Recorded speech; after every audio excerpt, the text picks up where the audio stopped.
Quyền Linh nồng nhiệt chào đón quý vị và các bạn đến với chương trình Bạn Có Thực Tài.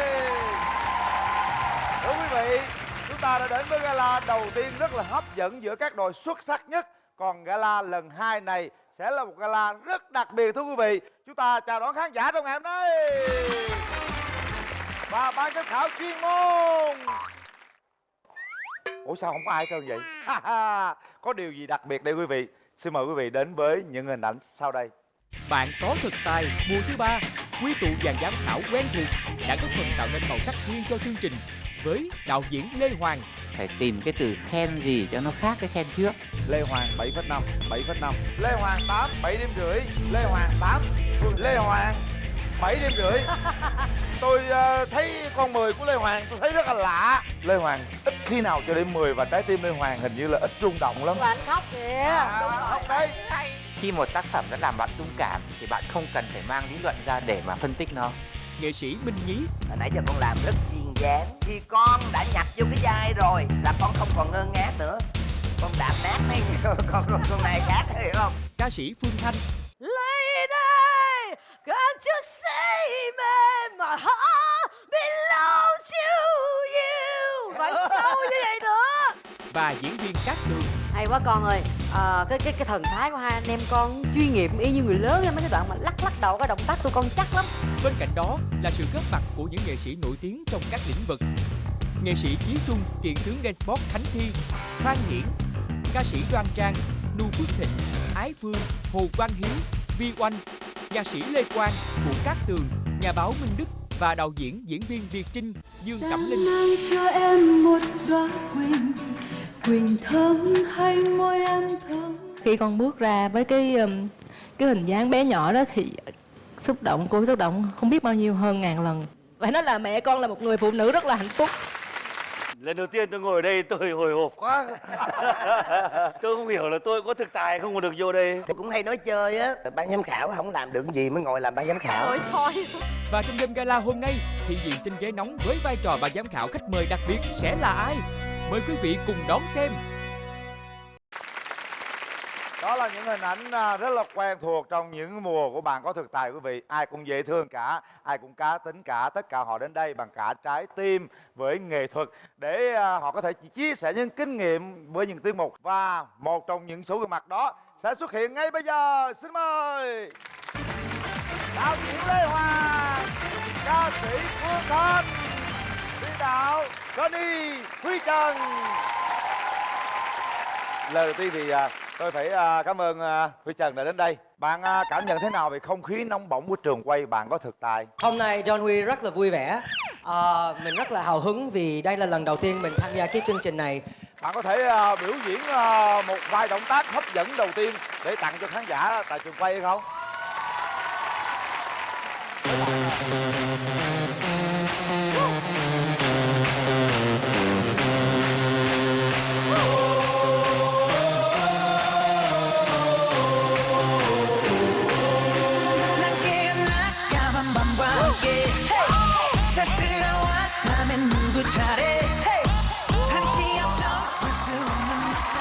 Chỉ cần một vài động tác tôi thấy được bản lĩnh của người nghệ sĩ trên sân khấu thưa quý vị. Ví dụ như bạn vừa nhảy xong cái micro nó rớt ra, bạn rất là bình tĩnh cất micro vẫn vừa thể hiện động tác của mình.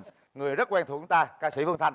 Bạn có thể hát một cái giai điệu nào đó để làm khán giả nổi gai ốc được không? Quý vị đã nghe Phương Thanh hát rock nhiều thì chắc hôm nay Phương Thanh sẽ hát bài điệp khúc của bài Sao Đỡ Vợ Lấy Chồng.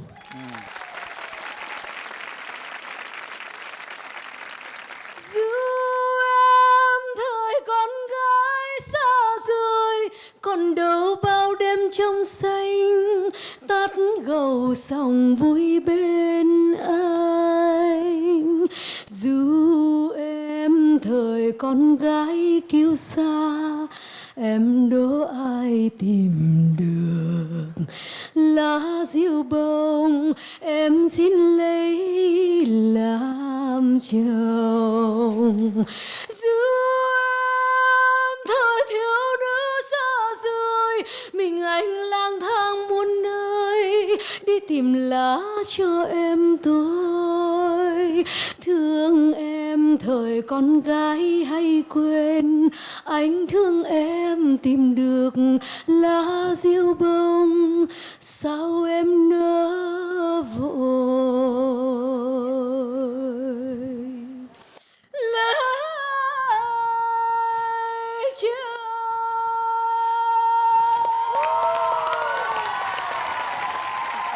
Ý Phương Thanh nói là quý vị ơi, ai tìm được lá diêu bông đi. Chưa ai tìm được nên tới giờ em vẫn chưa lấy chồng, cho nên câu cuối sẽ hát lại là thương em thời con gái kiêu sa, anh thương em tìm được lá diêu bông, thôi em phải về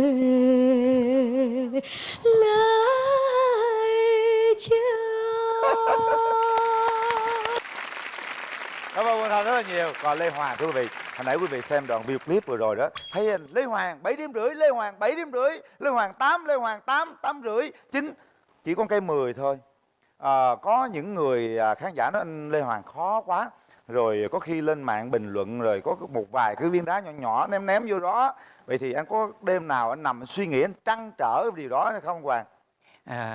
Không phải đá nhỏ anh, đá to. Mà không phải trăn trở đâu, đêm nào tôi cũng khóc một mình, không ai biết đâu. Trời ơi, lý do tại sao anh Lê Hoàng? Hối hận, buồn.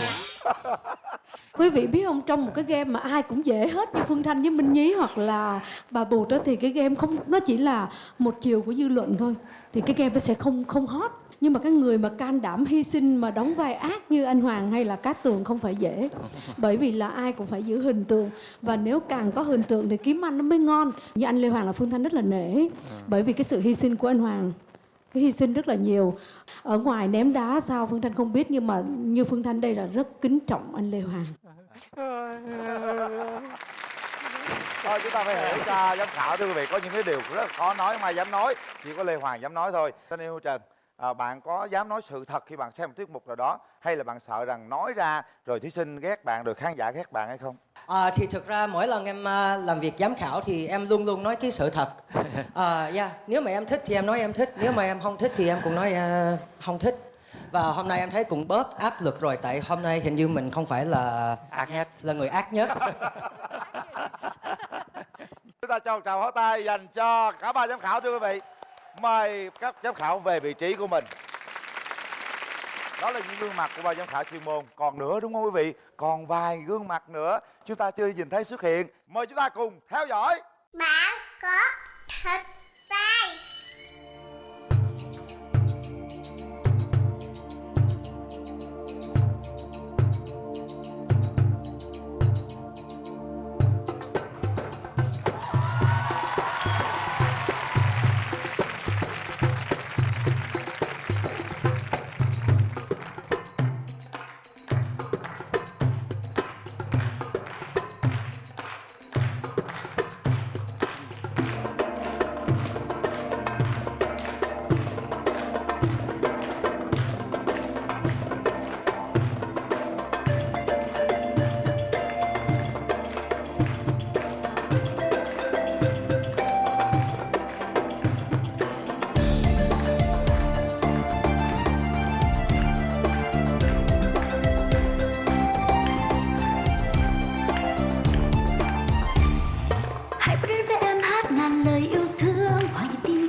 lô lê lô lê lô lê lô lê lô lê lô lê, đến đây người say mến tình ai. Lô lê lô lê lô lê lô lê, theo nhịp bước chân em bên ai tìm đưa mình ngất ngây.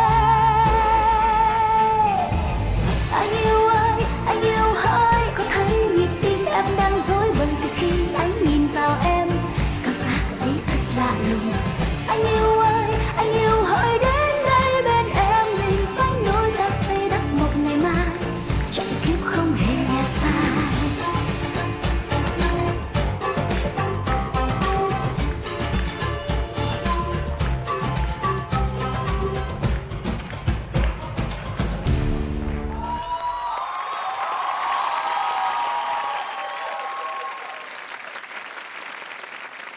Cảm ơn nhóm múa. Giới thiệu giám khảo Vi Oanh. Vâng, xin được gửi lời chào đến anh Quyền Linh, đến ban giám khảo cũng như là toàn thể quý vị khán giả ạ. Chúng ta vẫn còn thiếu nhiều chiếc ghế lắm. Chào đón những gương mặt giám khảo chuyên môn tiếp theo. Bạn có thật. Xin chào mừng tất cả quý vị và các bạn đã đến với đêm chung kết trao giải của giải Hoa hậu từ thiện 2010 mấy. Mười mấy là bao nhiêu? Mười mấy.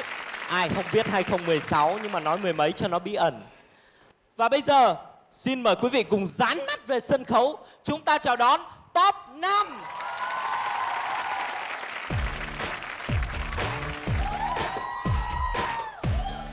Miss Góc Cạnh,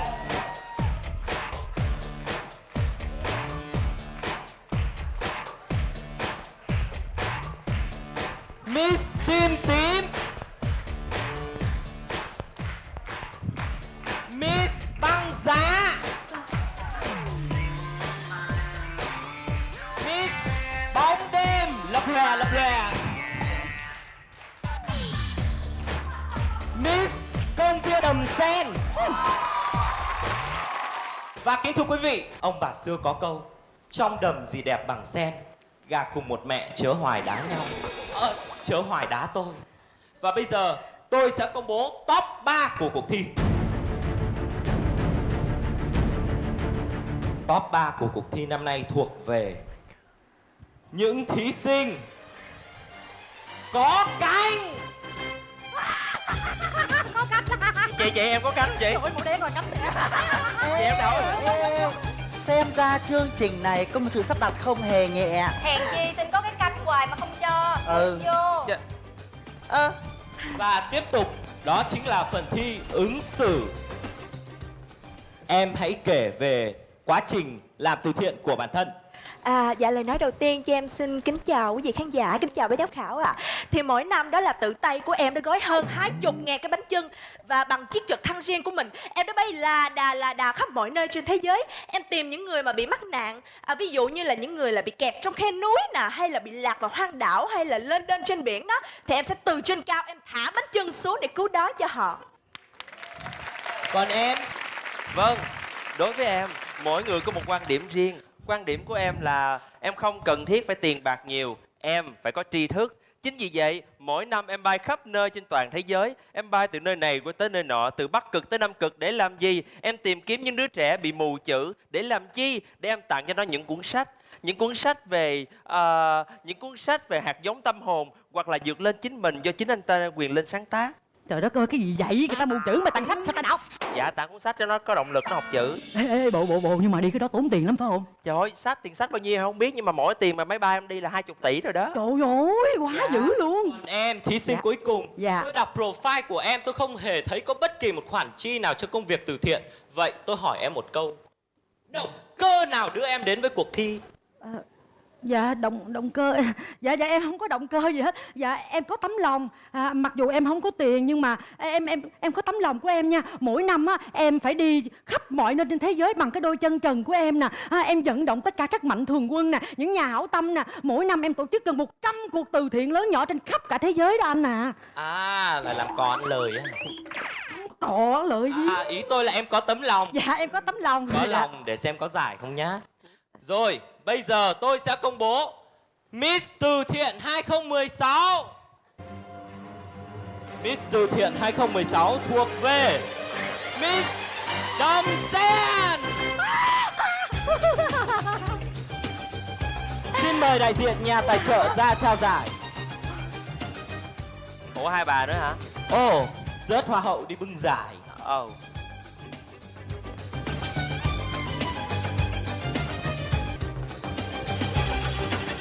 Vâng, kính thưa quý vị, xin lỗi tôi có một chút nhầm lẫn. Thực ra hoa hậu năm nay không phải là Miss Đầm Sen, cô ấy chỉ là Á hậu 2. Vậy có nghĩa là chức vị hoa hậu sẽ thuộc về hai thí sinh còn lại, sẽ sở hữu chức vị này. Nếu đoạt giải hoa hậu em sẽ làm gì? Em làm từ thiện chỉ có 30 tỷ thôi. Nếu hôm nay em đạt giải hoa hậu, em sẽ tăng gấp đôi 60 tỷ.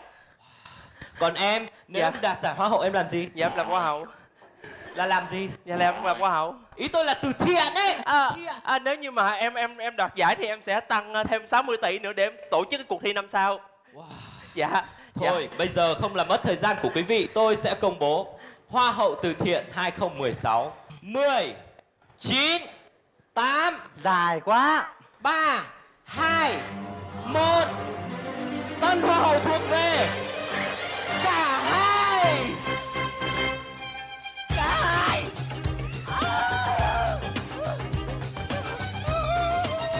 Trời đất ơi, cái gì kỳ vậy, thi cử cái gì kỳ cục vậy trời ơi. Riết rồi cái xã hội này người ta không có cần tấm lòng của tôi nữa, người ta cần tiền thôi à. Có đại gia nào chống lưng cho em không vậy?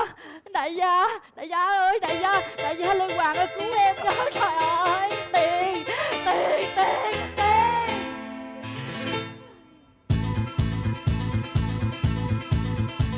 Làm việc như game ngày ngày đêm chẳng được bao nhiêu là tiền chi tiêu, quá khốn khó. Vậy mà không dư lại được bao nhiêu, chẳng còn chi hơn để lại cho tôi. Quá nhức nhối những giấc mơ thấy anh đang đến, sẽ đến đưa tôi đến nơi tươi sáng. Một đại gia thôi chẳng cần chi hơn, chỉ cần vui chơi ngày ngày tôi.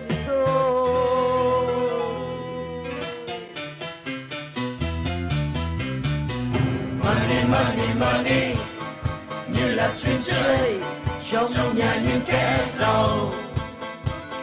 Money, money, money như là tia nắng trong nhà những kẻ giàu.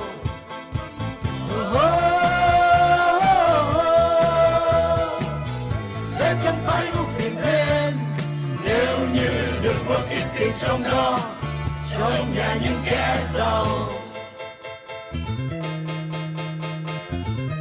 Trong nhà những kẻ giàu. Cảm ơn nhóm kịch Buffalo, và chúng ta đã gặp Cát Tường, ban giám khảo chuyên môn với một tiết mục dễ thương nhưng mà phải thật nhiều suy nghĩ thưa quý vị. Xem cho chúng ta suy nghĩ, ủa làm từ thiện như thế nào mới làm từ thiện được, về tấm lòng, tiền bạc, về con người hay về từ thiện trong suy nghĩ. Như vậy là với các tiết mục chúng ta đã gặp gỡ gần hết ban giám khảo rồi quý vị. Vẫn còn thiếu nữa. Vậy thì tiết mục tiếp theo sẽ là phần biểu diễn của giám khảo nào đây? Mời quý vị hướng về sân khấu.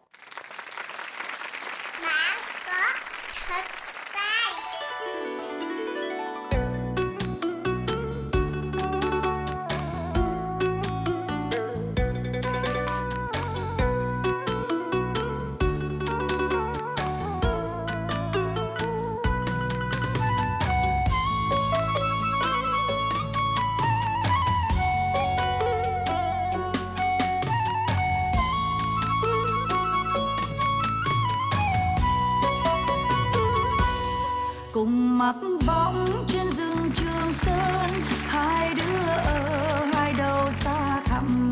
Đường ra chân mùa này đẹp lắm, Trường Sơn Đông nhớ Trường Sơn Tây. Trường Sơn Tây anh đi, thương em bên ấy mưa nhiều, con đường mà gánh gạo. Mỗi bãi rừng già cho dài mà tay áo, hết rau rồi anh có lấy măng không?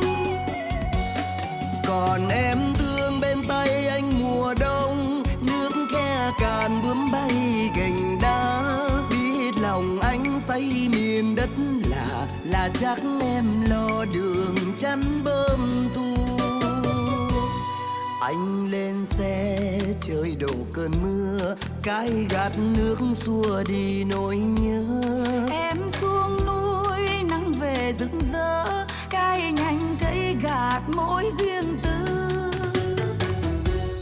Từ nơi em đưa sang bên nơi anh, những binh đoàn nối nhau ra tiền tuyến. Như tình yêu nối lời vô tận, là Đông Trường Sơn nối Tây Trường Sơn.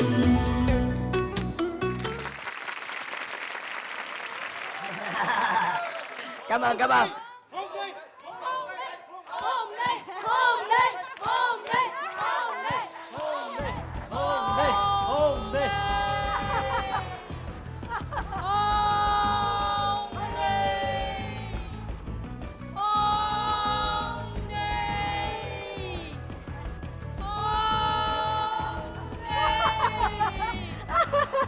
Chịu không rồi.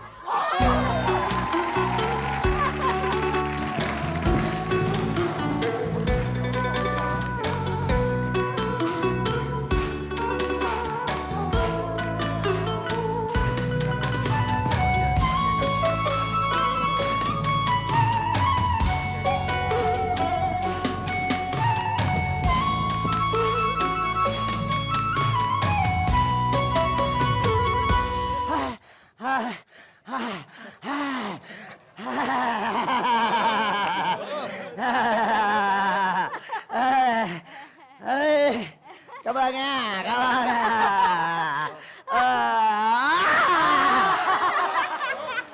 Trời ơi, có bầu gì mà nhanh dữ vậy trời. Thích thật, thích thật. Trời, thủ trưởng nhỏ mà có vỏ nha. Thủ trưởng ơi, bụng bự kiểu này chắc là sinh đôi đó nha. Trời ơi, sinh đôi gì, cái này là tứ quý. Trời ơi, bụng trà bá vậy mà. Không phải tứ quý đâu, cái này là ngũ long. Trời. Mà nói vậy thì nói á, thủ trưởng cũng là người tội nhất. Sao vậy? Nè mấy chú ơi là mấy chú, chị của mấy chú đó bình thường là người ta nhìn vô cũng giống như có bầu sanh đôi rồi, hiểu không? Rồi này bây giờ có bầu nữa là nhìn vô chắc chắn phải nghĩ là sanh 4 hoặc là sanh 5. Nhưng mà tôi khẳng định với mấy chú, dù trai hay gái chỉ một mà thôi. Ồ, Tục Tuần ơi, mai mốt á mà con sinh ra đời nha, dì sẽ đặt tên cho con là Pháo Sáng. Còn AK ơi, lớn lên á dì sẽ dạy cho con học bài nha. Lũ đạn. Rồi, Dì á là ngày nào dì cũng may đồ đẹp cho con nha. Trời ơi, tên Lửa ơi. Còn dì nha, dì nha, mai mốt á lớn lên á, ngày nào dì cũng qua, dì nấu ăn cho con ăn nha. Còn gì nữa. Dạ, dì hứa mốt sẽ dắt con đi tập tạ nghe. Đại bác. Trời ơi, trời ơi, mấy dì, mấy thím ơi. Con của tôi mà mấy dì, mấy thím đặt tên toàn là súng đạn không à. Ít nhất phải là phong lan rừng nè, me rừng nè, măng rừng nè, hay là chuối hột rừng nè, hiểu không? Nhưng mà nè, còn lâu lắm bà mới đẻ. Trời ơi, bà đẻ rồi, bà đẻ rồi. Ôi, đẻ nhanh quá.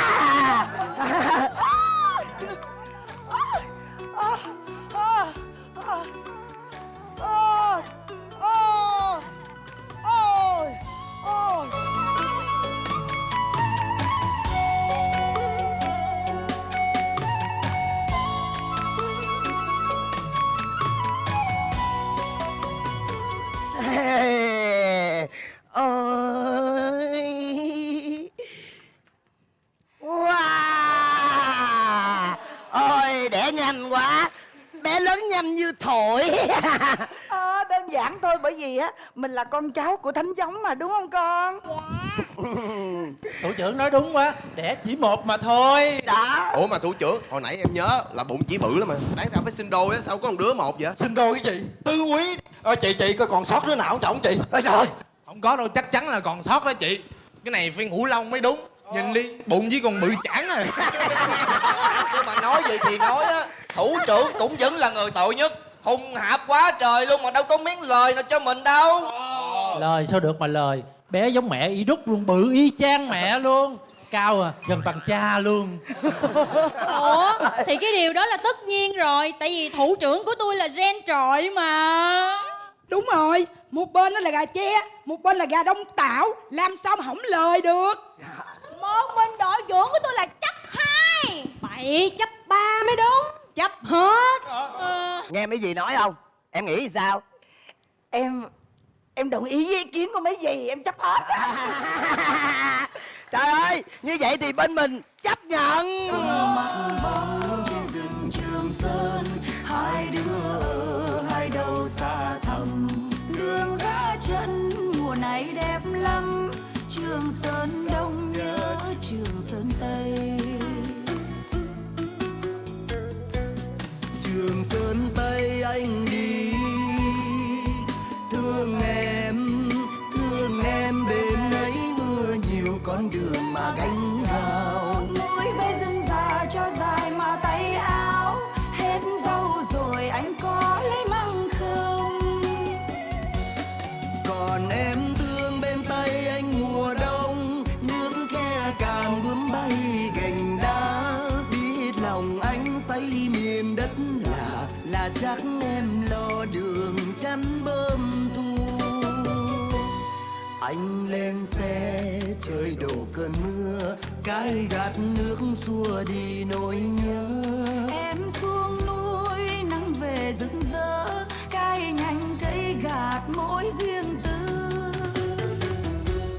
Từ nơi em đưa sang bên nơi anh, những binh đoàn nối nhau ra tiền tuyến. Như tình yêu nối lời vô tận, là Đông Trường Sơn nối Tây Trường Sơn. Cùng mặc vòng trên rừng Trường Sơn, hai đứa ở hai đầu xa thẳm. Đường ra chân mùa này đẹp lắm, Trường Sơn Đông nhớ Trường Sơn Tây.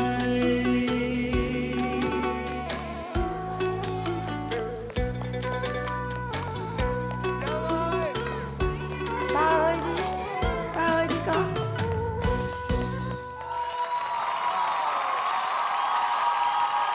Thưa quý vị, chúng ta đến một tiết mục mà tôi thích thật đó.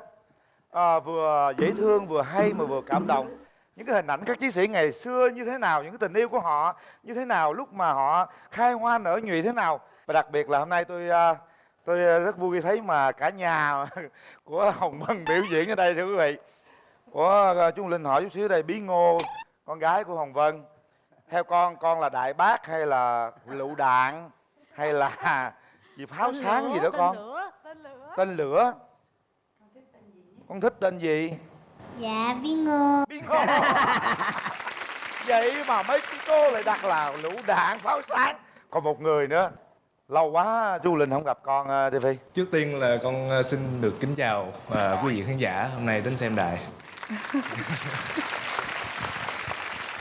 Thì trong cái chuyến hôm nay kỳ này về nghỉ hè thì mẹ có kết hợp cho con gọi là biểu diễn cho đỡ nhớ nghề. Nhưng nãy chê mẹ quá, sợ mẹ la không?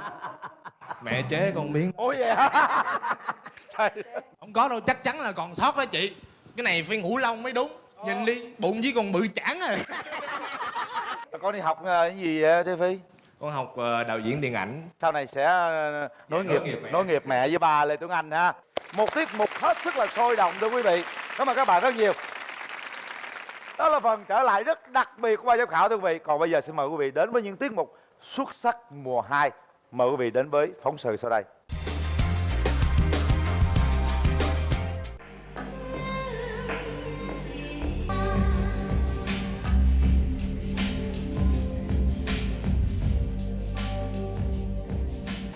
Các bạn ủng hộ cho Tùng nhé.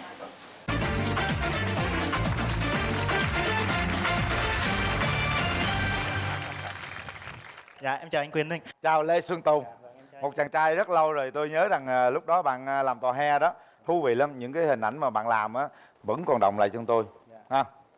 Từ đó tới giờ á, qua các mùa thi vậy rồi công việc của bạn thế nào? Dạ, công việc của em sau mùa thi và sau khi tham gia chương trình thì được thuận lợi rất là nhiều ạ. Khi em tham gia xong thì ra ngoài đường thì mọi người nhận ra mình và biết đến mình, em cảm thấy rất là vui và cảm ơn chương trình rất là nhiều ạ. Bây giờ thì anh trở lại với gala này, hy vọng rằng sẽ có món quà nào đặc biệt để tặng cho khán giả cũng như là ban giám khảo chuyên môn. Nào, bây giờ chúng ta hãy tặng món quà cho khán giả. 3, 2, 1, bắt đầu. Bảo có thật sai.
Quá là tuyệt vời. Nước biển mênh mông không đong đầy tình mẹ, mây trời lồng lộng không phủ kín công cha.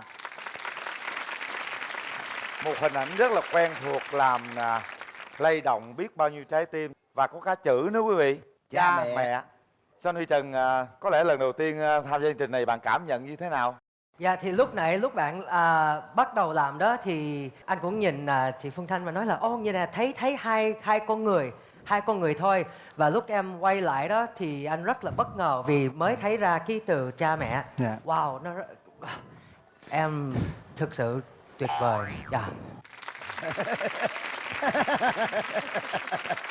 Loại hình nghệ thuật này thì em không có rành lắm. Em nhìn anh say sưa mê mẩn lắm. Chỉ có điều là em thấy cái nhạc thì ru mình êm tai lắm. Mà nghe hồi em nghĩ là nếu mà cái bài nhạc khác thì chắc là nó sẽ lay động lòng người hơn nữa. Tại vì cái bức tranh này là cũng vào dịp lễ Vu Lan nữa, nên là em muốn làm cái bức tranh và kết hợp với bài nhạc như vậy luôn để cho có ý nghĩa hơn. Em muốn làm cái bức tranh này để gửi tới tất cả những người cha, người mẹ. Mình lâu lắm rồi mình mới gặp lại nhau đúng không? Nhưng mà cái mà tình cảm của tôi dành cho bạn cũng giống như ngày nào trong cái nghề của bạn, nghề tò he của mình đó, nó còn lưu truyền. Và bây giờ lưu truyền chẳng những lưu truyền mà nó còn nâng cấp lên nữa, nó thành nghệ thuật luôn. Tài của bạn là không nói tới rồi, nhưng mà thích cái ý tưởng của em nhiều. Bởi vì ngoài tài năng ra còn cái đạo hiếu nữa. Hai cái đó phải đi đôi với nhau thì mới là thành công ngoài cuộc sống. Cho nên cái ý tưởng của em là tuyệt vời nhất. Cảm ơn em. Còn bây giờ tiết mục tiếp theo là tiết mục nào? Mời quý vị xem video clip.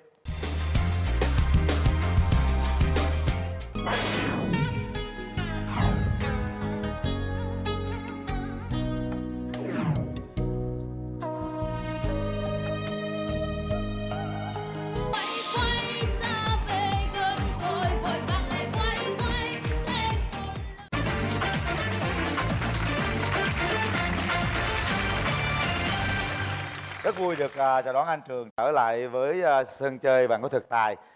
Vừa rồi thì con vô địch 2 tuần luôn, 4 tuần năm. Đến gala thì con không có tham gia được, sức khỏe không tốt. Dạ vì năm trước thì con sau khi chương trình phát sóng thì con cũng rất là muốn tham gia gala, nhưng mà tại vì do lý do sức khỏe nên con không có tham gia được. Bây giờ hôm nay mong rằng con sẽ có một món quà để tặng cho khán giả cũng như ban giám khảo chuyên môn. Tiết mục của anh Trường bắt đầu. Bạn có thực tài.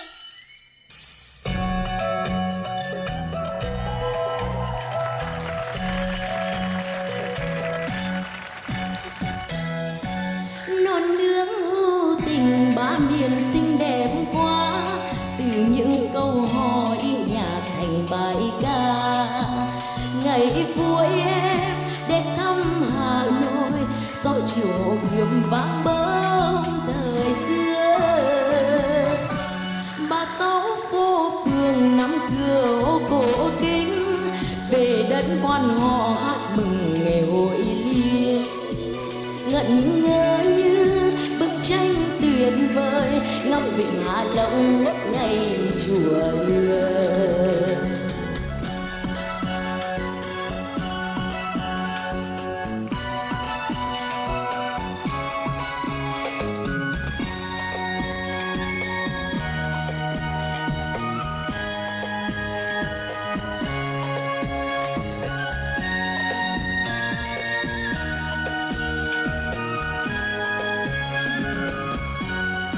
Đến Huế rồi thường dòng sông Hương, đường qua Ví Gia chờ đồng ba ngự bình.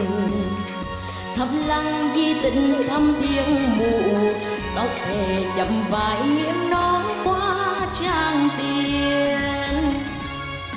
Đêm trăng buồn trên bến vẫn lâu, ngậm câu mãi đây dòng ai nghe thảm sâu. Bên đi bên nỡ ai mong chờ, xa rồi mà lòng thương Huế đẹp mong mơ.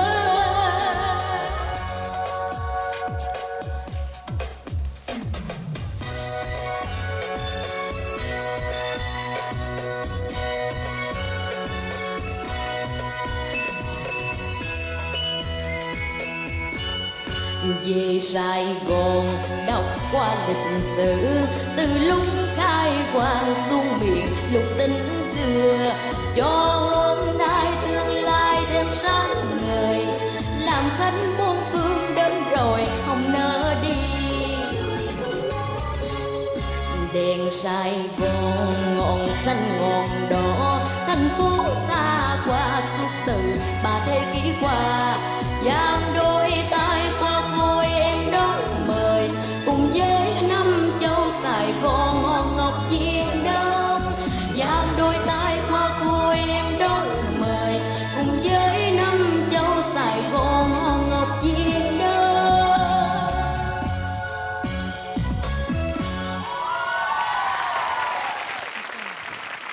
Con hay kháng tiếng bài thứ 3 đúng không? Là con bị bệnh hả? Dạ con đang trong giai đoạn vỡ giọng. Ồ, hèn chi là năm nay giọng tự nhiên thấp hẳn xuống chút xíu đúng không? Thường á thì các bé mà bắt đầu tới vào cái giai đoạn mà vỡ giọng á, giọng nó bể ra là rất khó chọn được mấy cái khung giọng để mà hát. Nhưng mà hôm nay cái tinh thần con rất là tốt. Hai cái bài đầu của con vẫn còn hơi giọng nữ đúng không? Vẫn còn cái âm nữ, xong rồi giọng trong và luyến rất là tốt. Chỉ có bài thứ 3 là đúng cái giọng bể của con. Cô yêu con lắm con ơi. Con hát hay lắm. Khi mà con hát như vậy đó, cô thấy là có 3 giọng khác nhau, thì con có phải nghiên cứu kỹ không, hay là con chỉ nghe xong là con hát được liền? Dạ con nghe con học theo trên mạng ạ. Trường khéo á, mà trường giỏi ở chỗ là mặc dù con đang trong cái giai đoạn mà con bể tiếng như vậy, nhưng mà cô Vân thấy á, là con gọi là con dắt cái giọng của con á rất là siêu nha, không bị lạc một chút xíu nào luôn đó. Cô Vi Oanh mà thấy em ca cái lúc mà em chưa bể giọng, cô Vi Oanh còn mất hồn nữa. Cao lắm, cao chót vót luôn mà rất nhớ là nha hay con, luôn. nhớ ráng giữ giọng của mình nha. Đúng rồi con, cái thời giai đoạn mà chuyển giọng mà đổi giọng đó nó quan trọng lắm. Hồi đó đáng lẽ chú Minh Thí nhí trở thành ca sĩ mà lúc đó chú dậy thì sớm đó, chú không có đổi được, chú không có giữ giọng, bây giờ chú hết đi hát luôn đó. Chú nhí vợ luôn, thành ra chú trở thành diễn viên kịch đó. Không Chứ hề, đó đúng là ca không sĩ. hề. Cũng vẫn hát tạm tạm, tại vì nói chung là tại vì chú xấu quá nên không làm ca sĩ được thôi. Chúc mừng anh Trường, ca sĩ anh Trường. Cảm ơn con. Thay mặt ban tổ chức, chú Linh xin gửi tặng một kỷ niệm chương. Cảm ơn con đã tham gia chương trình. Chúc con thật nhiều sức khỏe và sau này sẽ tỏa sáng, trở thành một giọng ca rất đặc biệt ha anh Trường ha. Bây giờ thì cô Linh xin mời quý vị, chúng ta sẽ đến với tiết mục tiếp theo, nhà vô địch mùa 2 thưa quý vị. Đó là nhóm Oxy.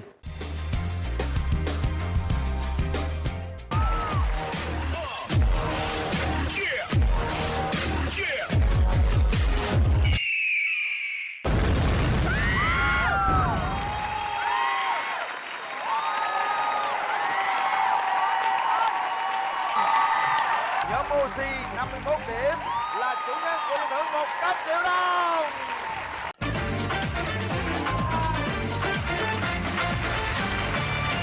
Xin chào các thành viên hùng hậu của nhóm Oxy đến từ Đồng Nai. Đến bây giờ thì mọi người vẫn cái cảm giác rất là căng thẳng, hồi hộp, phải nói là nín thở cái tiết mục mà gọi là vô địch mùa 2 đó các bạn. 100 triệu đồng. Sau cái lần thi đó thì nhóm ta có thay đổi gì không? Ban ngày tụi em vẫn đi làm những công việc bình thường, rồi buổi tối thì tụi em họp lại với nhau và tập luyện với nhau cho những cái giải đấu á. Đó, quý vị thấy không? Các bạn vẫn đi học, vẫn đi làm, vẫn là người công việc, nhưng với niềm đam mê nghệ thuật các bạn vẫn theo đuổi, và ngày hôm nay hy vọng rằng các bạn sẽ có món quà để gửi tặng chương trình Bạn Có Thực Tài. Thời gian dành cho nhóm Oxy bắt đầu. Bạn có thực tài.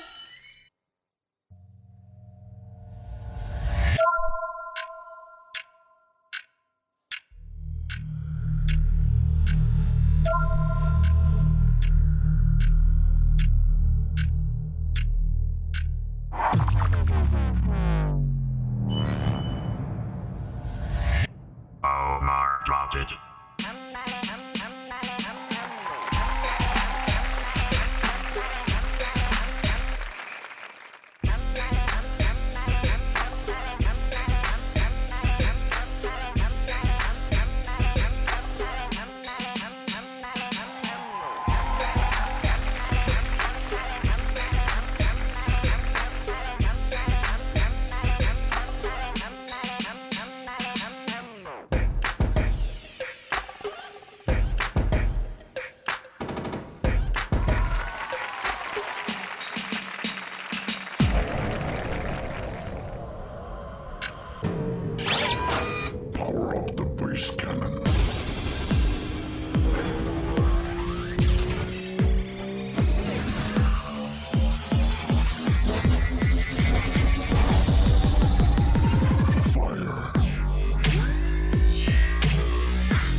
Get your hands up.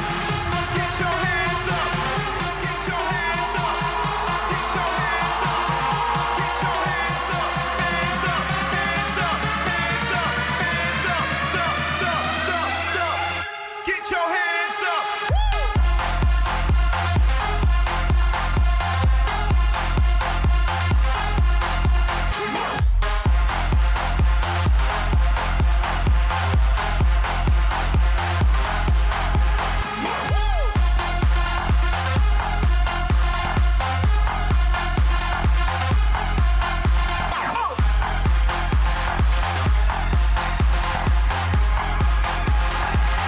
Get your hands up.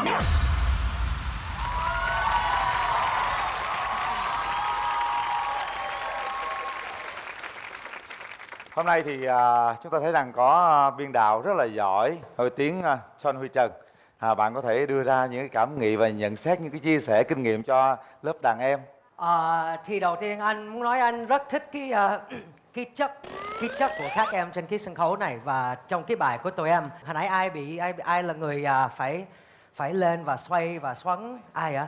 Dạ, cái đó ghê lắm. Dạ, 2,5 dòng. Dạ, rất là tuyệt vời. Một cái nữa anh muốn nói anh rất là trân trọng các em vì 12 bạn có công việc bình thường và tìm thời gian để tập luyện và xếp mấy cái bài như vậy. Cái đó rất là hay. Cảm ơn tụi em rất nhiều. Cảm ơn John Huy Trần. Anh Lê Hoàng cảm nhận thế nào anh? Tôi có cảm nhận rằng là thật ra là tôi biết rằng là các bạn còn có thể khả năng nữa. Bởi vì rằng cái nhóm này hay lắm, hay ở cái động tác là một, là hay ở cái dàn dựng là hai, rất là đặc biệt. Thứ ba là các bạn có cái khả năng là thay đổi đội hình và biến hóa rất là ghê gớm. Bao nhiêu lần rồi phải nói rằng là tôi có sắm một số cuộc thi mà khi nói là có nhóm OCT ấy, thì nhiều nhóm bảo tôi họ rút lui. Tôi biết điều đấy. Chúng tôi xin gửi tặng các bạn một kỷ niệm chương. Cảm ơn rất là nhiều. Chúc các thành viên thật nhiều sức khỏe và luôn luôn có những tiết mục mới để cống hiến cho khán giả.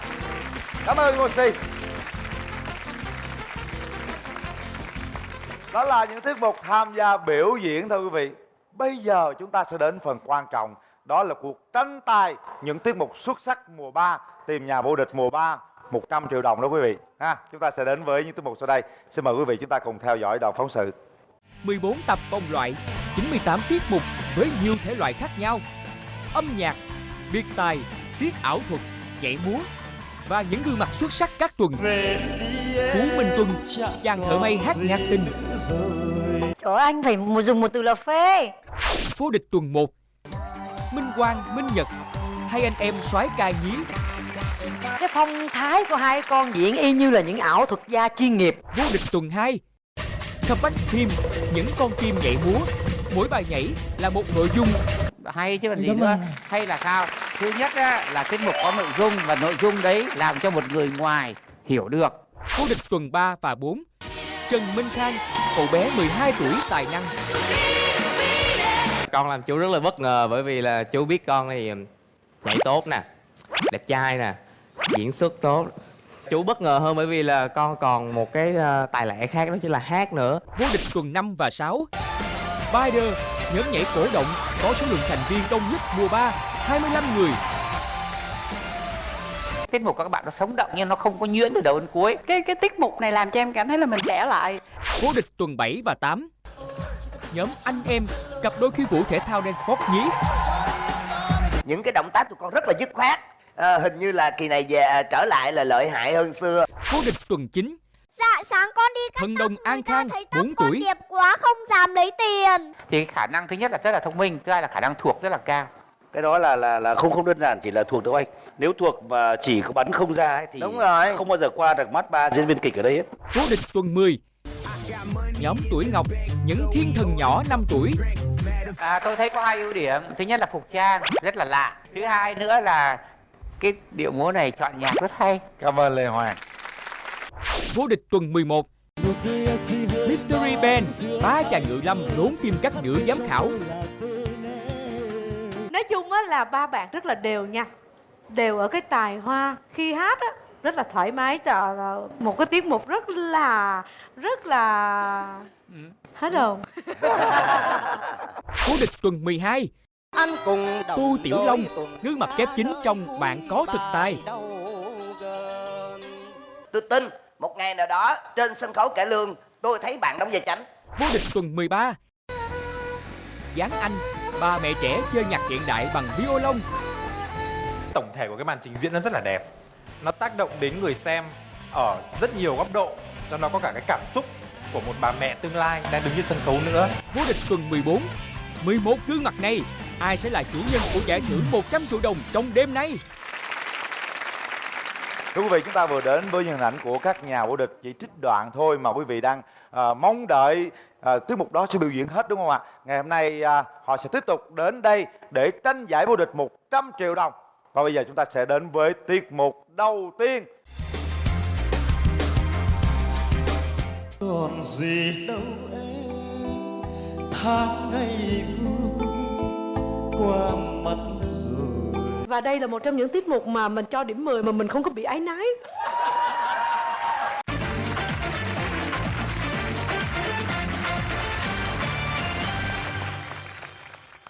Chào Phú Minh Tuân.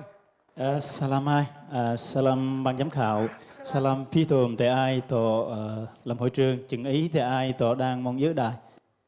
Quý vị rất là quen với anh chàng Phú Minh Tuân, người Chăm đó quý vị. Thợ may thôi, ở nhà đó giờ anh chưa đi thi, chưa đi hát đâu hết trơn. Lần đầu tiên hát Vàng Có Thực Tài là được gọi là vô địch luôn. Phải nói là để lại ấn tượng rất là nhiều. Hôm nay ban giám khảo đông lắm, thành ra là soi kỹ lắm. Anh đã sẵn sàng chưa? Mùa này may được không anh? Dạ em đang ốm cũng nghỉ may mấy ngày nè. Nghỉ may mấy ngày rồi hả? Ốm mà hát nổi không? Dạ thử sức. May không nổi chứ hát nổi. Và bây giờ thời gian dành cho Phú Minh Tuân bắt đầu. Bạn có thực tài.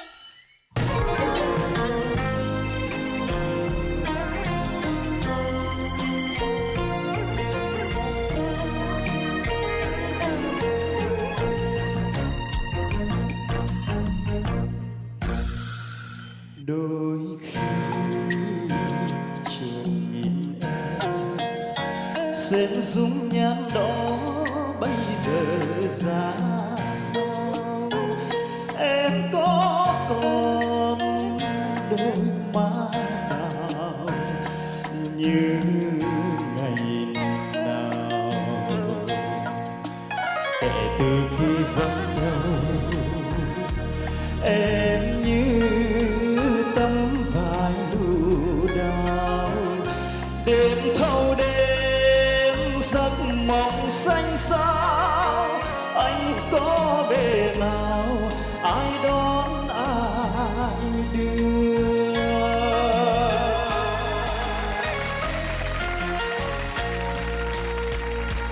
Cuộc đời là vách trắng, lá rào thưa thương em tiếng hát sáng mùa, một mai ướt áo em, áo mộng đưa về dáng nhỏ chân đêm. Đôi khi trộm nhìn anh xen đôi tay dẫn phong trần năm xưa, anh có còn bể sông hồ qua từng ngày, kể từ khi vắng anh em như tấm vải lụa nhau, thương thâu đêm giấc ngủ xanh xao, anh có bề nào ai đón đưa em.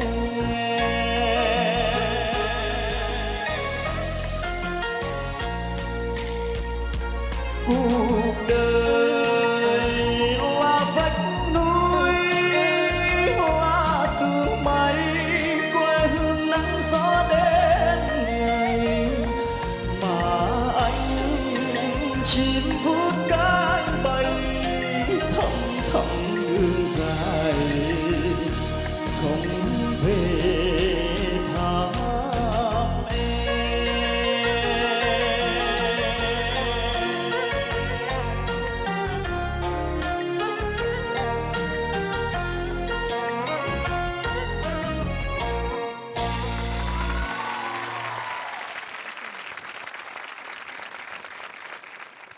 Chúc mừng phần biểu diễn rất là ngọt ngào của Phú Minh Tuân. Chúng ta đã có 92% khán giả bình chọn. Còn bây giờ mình sẽ nghe nhận xét từ ban giám khảo chuyên môn. Có lẽ như hôm nay anh bị bệnh cho nên cái giọng nó hơi bị yếu, không phải yếu mà nó không được khỏe để có những cái nốt mà luyến cho nó mềm mại, đúng không? Nó hơi bị bệnh đúng không? Có ho nhiều không?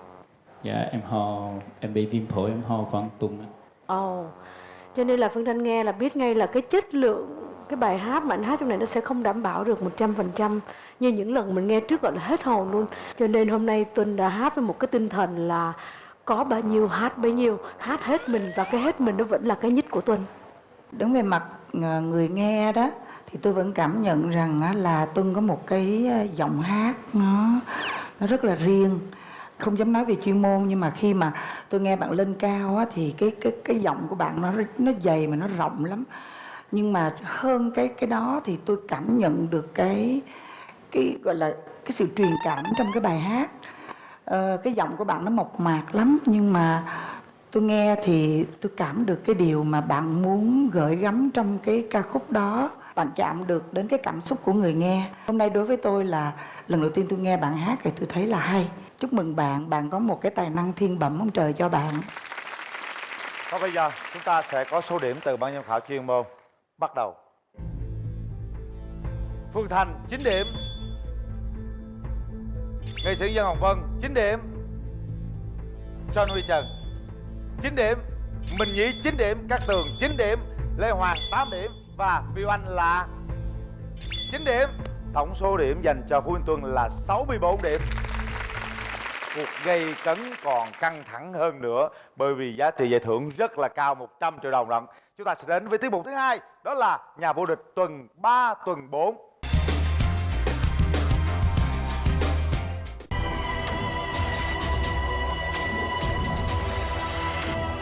Là người ta làm hay mình mới hiểu được, đúng không? Đó. Là anh Lê Hoàng khen của em hay. Cái tiết mục này của các bạn đó là một bức tranh đầy màu sắc của một xã hội thu nhỏ. Nó đã chạm được đến cảm xúc của người xem. Bạn có thật sai.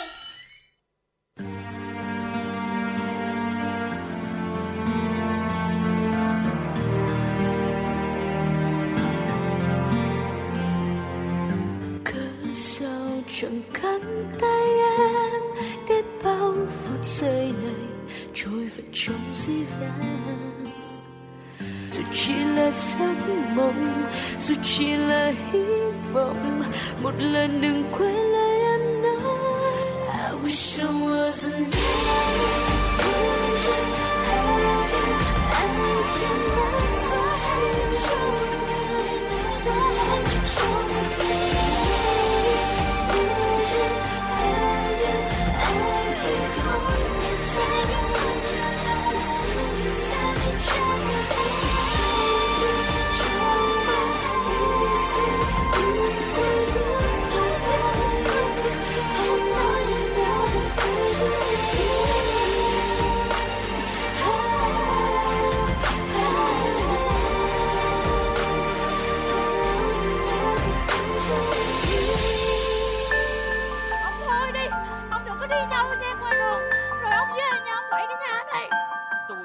Bà biết gì mà bà nói.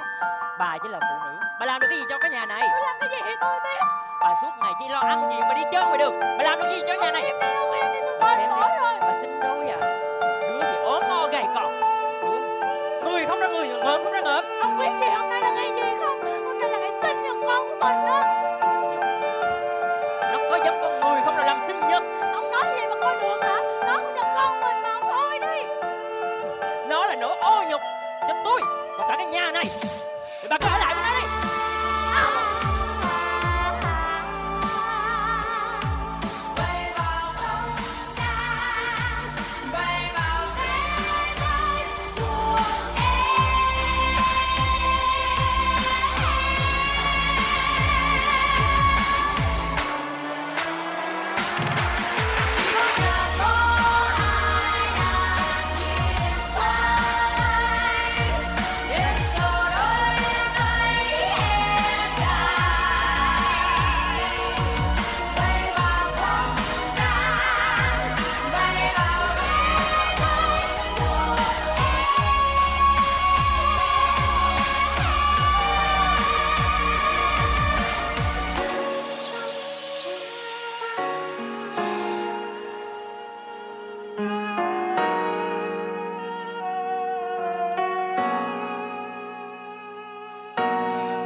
Tôi xin hỏi một tác giả, một đạo diễn, Lê Hoàng. Anh cũng đã từng viết rất nhiều kịch bản cũng như là đạo diễn nhiều bộ phim. Tôi chỉ nói thế này thôi các bạn ạ. Khi các bạn đã dùng cái ngôn ngữ múa thì các bạn không nên đưa cái lời thoại vào đó. Tất cả các cái ý đồ các bạn phải dùng cái ngôn ngữ hình thể để miêu tả. Đối với riêng bản thân tôi thì tôi không thấy lấn cấn gì trong đó hết. Các bạn nghĩ như thế nào mà các bạn lại đem một cái đoạn thoại vào trong một cái tổ khúc múa của mình như thế này? Thưa quý bạn giám khảo và các bạn, thì trong cái đoạn này có một cái phân đoạn đó là gia đình cãi cọ lẫn nhau. Thì rất là khó khi mà chúng em biểu diễn mà người ở dưới hiểu được câu chuyện của gia đình là gì. Nên đôi khi là tụi em cũng rất là băn khoăn trong vấn đề là tụi em đưa thoại vào. Khi mà tụi em nói như vậy, tụi em biết là có đôi khi sẽ bị lấn vào phần kịch hay gì đó. Đây hình như nó là một cái cách nhìn mới, một cái sự phá cách trong những tác phẩm nghệ thuật của lớp trẻ bây giờ. Còn với cái tiết mục này, hỏi là các bạn có làm cho tôi cảm xúc hay không? Thì là có. Cái lúc mà bạn bị người cha mà xô bạn xuống là tôi hơi bị nhói. Tôi bị một cái bản năng, tức là một cái bản năng của một người mẹ. Tôi hết hồn cái. Ở đây á, cái phần mà khi mà cái bóng đêm á, những cái bạn mà mặc đồ đen á cuốn bạn đi, nếu bạn làm rõ hơn một chút xíu thôi. Tại vì mới đầu khi tôi bị phân vân giữa hai cái cảm giác là cái này là do cái suy nghĩ tiêu cực của bạn hay là cái bên ngoài tác động vô, là những cái rủ ren, những cái mà đưa bạn làm những cái trò chẳng hạn như là sa đà vô hút chích hay là chơi bời đó. Thì ở đây nếu mà mình làm rõ chút xíu nữa thôi thì để người ta khỏi confuse cái đó, để chi, để người ta thưởng thức các bạn, thì cái tiết mục này nó hoàn chỉnh. Khi anh hỏi tụi em cái thể loại chính của tụi em là gì? Thể loại chính của tụi em đó là jazz. Jazz. Vì trong cái câu chuyện thì anh thấy tụi em chia sẻ một cái câu chuyện khá là thú vị. Nhưng lúc anh thấy cái khách tụi em nhảy, anh biết liền đó không phải là chính em trong cái sân khấu này. Đối với cái câu chuyện và cái thông điệp anh thấy hay, nhưng mà cái cách thể hiện về cái động tác thì nó chưa tới, nó còn thiếu. Vì lúc tụi em nó rất là khó vì mình đông thì mình phải có cái ý kiến của tất cả mọi người lúc mình đang dựng bài và xếp bài, đúng không? Thì anh nghĩ đây là rút kinh nghiệm. Có thể tụi em đang tập trung về mình phải làm cái gì rất là sâu và một cái câu chuyện hay cảm động để chạm vô trái tim của giám khảo hay gì đó, thì cái đó cũng tốt và quan trọng. Nhưng đừng có quên chính mình là ai. Tụi em hiểu không? Anh gặp một số gương mặt trong cái nhóm này rồi và tụi em rất giỏi. Thì anh hy vọng nếu mà tụi em được ở lại đó, mình sẽ thấy lại chính em là ai. Tại cái đó không có ai. Mình nói sao? Nói sao? Mình là Vũ We Công, can đúng be không? your best at being you. Mình là vũ công, tức là mình phải cho người ta thấy mình là vũ công đã, đúng không?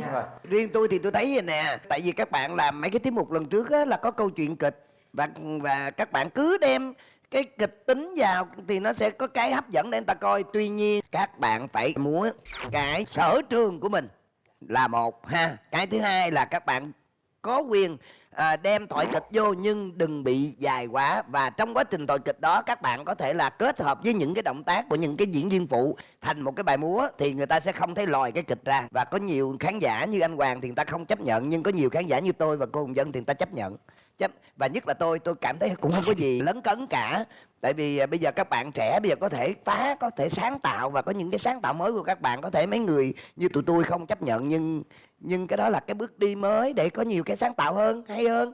Nhưng những cái kinh nghiệm của người đi trước cũng không phải là đơn giản, mình nên kết hợp một cách nhuần nhuyễn. Còn bây giờ sẽ là số điểm từ ban giám khảo chuyên môn. Cát Tường 9 điểm, Lê Hoàng 8 điểm rưỡi, Huy Oanh 9 điểm rưỡi, Minh Nhí 9 điểm rưỡi, cho anh Huy Trần 9 điểm, nghệ sĩ Dân Hồng Vân 9 điểm rưỡi và Phương Thanh là 9 điểm rưỡi. Tổng số điểm của nhóm Comeback Team là 67 điểm. Thưa quý vị, tuần sau chúng ta sẽ gặp lại gala thứ 3 để tiếp tục đi tìm hành trình của nhà vô địch 100 triệu đồng. Còn bây giờ thì chương trình Bạn Có Thực Tài xin chào tạm biệt và hẹn gặp lại.